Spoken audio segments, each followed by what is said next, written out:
Hey guys so आज फेरि आएको छु म सेफ शेखर रेस्टुरेन्टमा अनि खानु जाँदैछु झोल थुक्पा हो। अनि यसमा चाहिँ निम्बु निचारेर मजाले पिरो लगाएर खानु मिठो लाग्छ हो।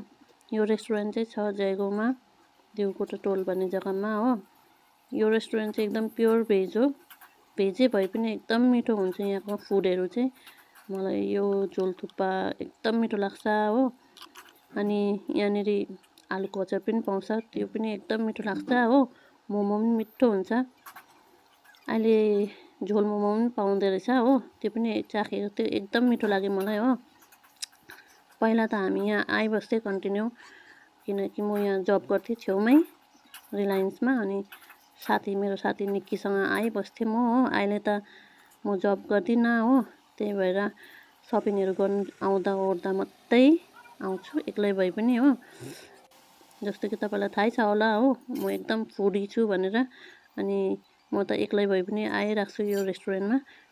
एकदम मिठो लाग्छ मलाई, किनकि यो सेफको हो नि त होटल रेस्टुरेन्ट, त्यही भएर।